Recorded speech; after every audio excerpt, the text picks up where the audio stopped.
I had the thought, since this is a time where we all need a little self-care, of like reading through and looking through a couple of my witchy books and sharing that. Or I could flip through Steam and see what I have.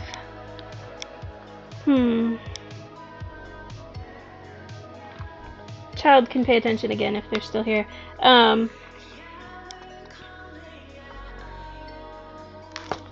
Book or game? Thank you. I took it to an event and got really good feedback.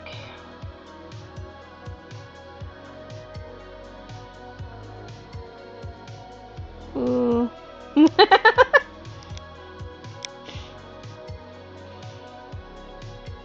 That was great. I'm not gonna share that on stream. It was quite funny. I might put it on Blue Sky later. Quite delightful. Let's see. Just scooch that window over.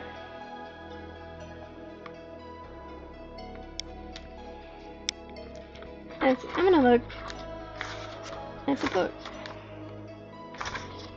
And then maybe I will look at game and then put toddler to bed. Probably be a shorter stream again tonight. Turn music down a smidge so that it is there, but not intrusive. Let's let the new song start so that I can see audio.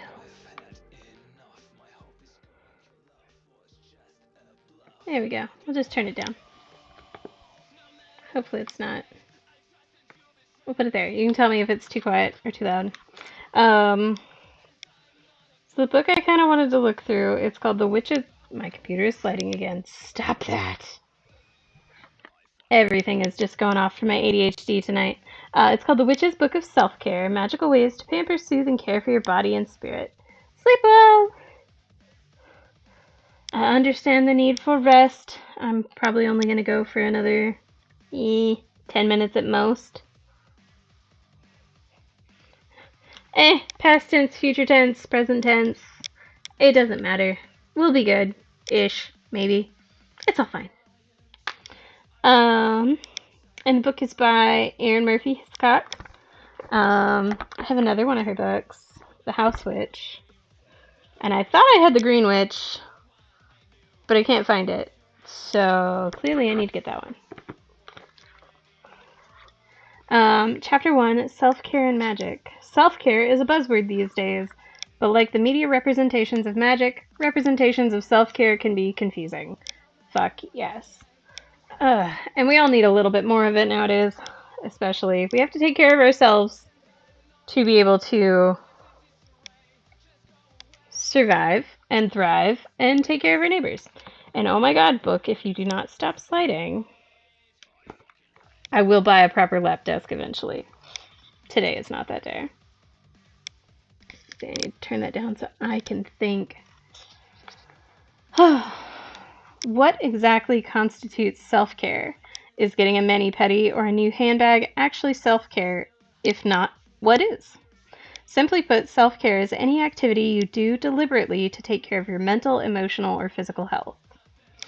So, like streaming. Honestly, this has been really good for my mental health to be streaming. Even if I'm just talking to myself or it's just my teen, it's kind of fun to be a dork with my teen as my mod. Not gonna lie. They told me they think I'm cool, and I don't know what to do with that knowledge. Magic dovetails perfectly with the concept of self-care because magic is about listening to what's inside you and the messages of the divine and nature have for you. So I'll be honest. I don't necessarily believe in any sort of divine. And I don't know that I necessarily believe in magic. But I do believe that there are things that happen that haven't been explained by anything yet. And that could be magic.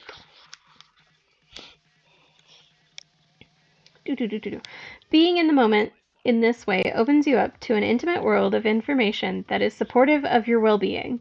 Magic and self-care make excellent partners on the road to leading a balanced and fulfilling life. This chapter will not only explore what self-care is and some of the damaging self-care stereotypes, it will also give you some background on the magical techniques that you will use and explore in the later chapters of this book. So I generally use magic and most magic practices as like a guideline, like guidance.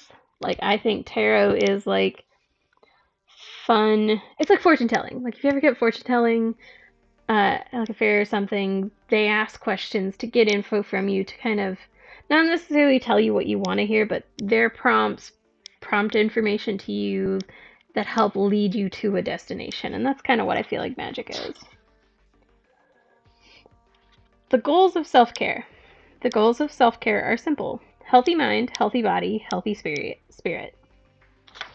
Kind of like what Doug says. Happy, healthy, safe. The point of self-care isn't just about giving yourself a break. It's about becoming skilled at identifying your needs by listening to your mind, body, and spirit. And not just long-term needs, but also immediate needs, the needs you have at this very moment. I am really bad at listening to the now and not focusing on the worry of too far ahead. How hard can it be to listen to yourself?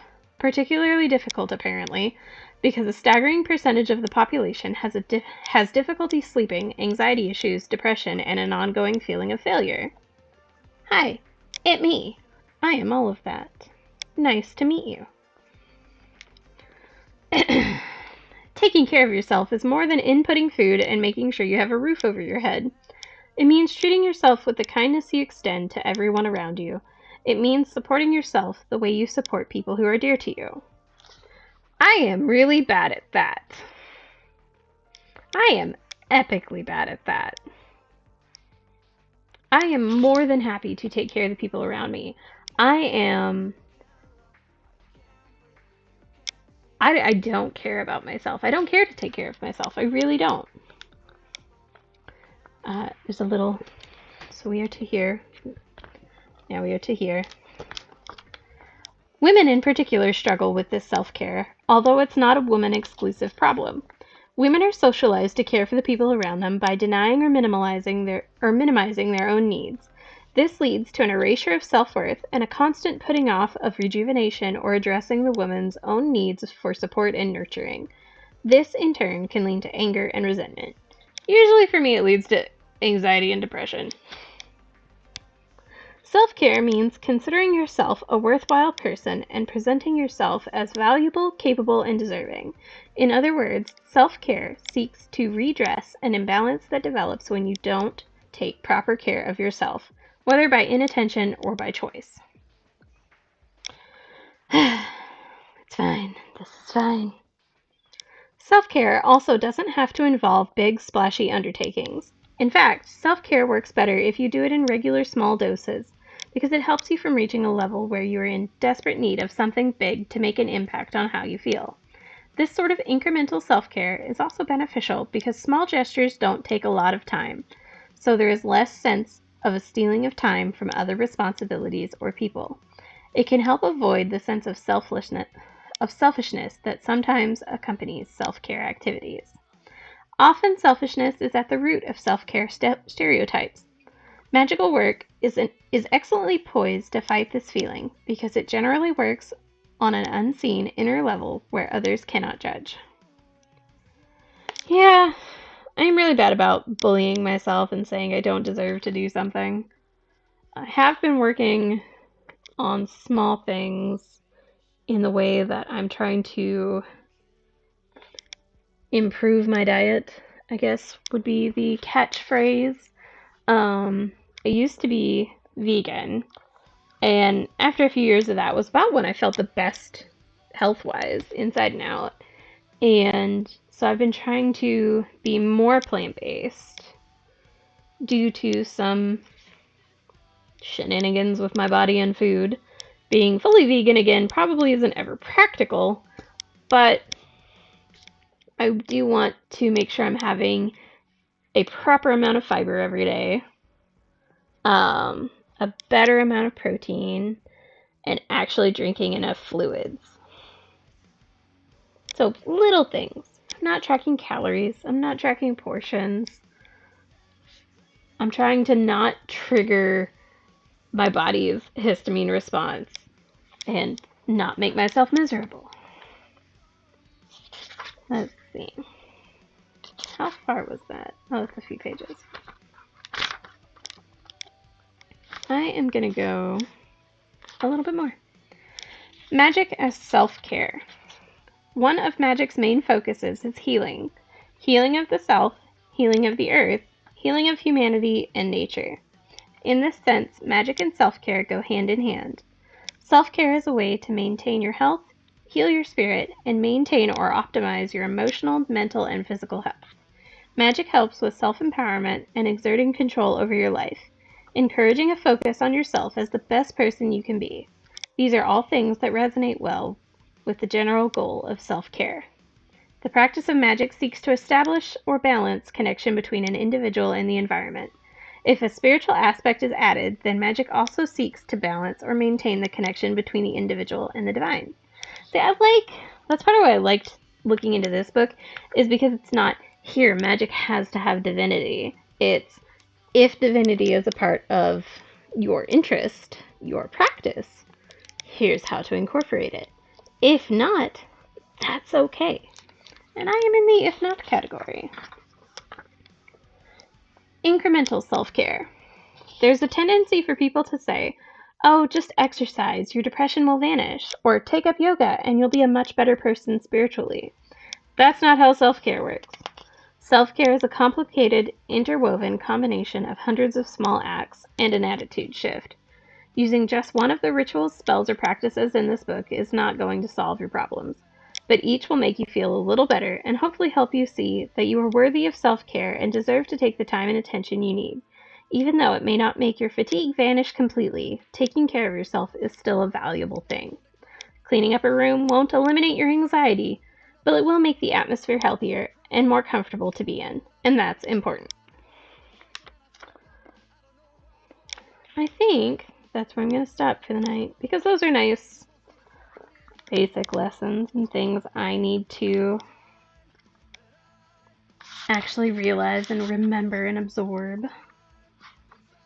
And I will read more of this later, especially if folks like it. Next time, it would have fighting some of the stereotypes of self-care, guilt, releasing guilt, and then it has a little ritual which I could gather supplies for. And after that it goes into Huga, which I have heard a lot about and I need to look up and see if I'm pronouncing correctly. Because it's a neat little thing. Authenticity, visualization, fun things with candles, grounding yourself, journaling, and then it goes into Chapter 2, Mental and Emotional Self-Care. Cool. Neat. This might be fun. I should have saved a piece of yarn. Oh, hey, look, I have more. And I have scissors. Come here, scissors. Doop-a-doop-a-doop. Sneak. And there, we have a bookmark. Ta-da. Huzzah. Well, good night. Thank you for hanging out with me. Thank you for the folks that followed. I hope you stick around. I hope you all have a lovely evening, and I will probably be back tomorrow night.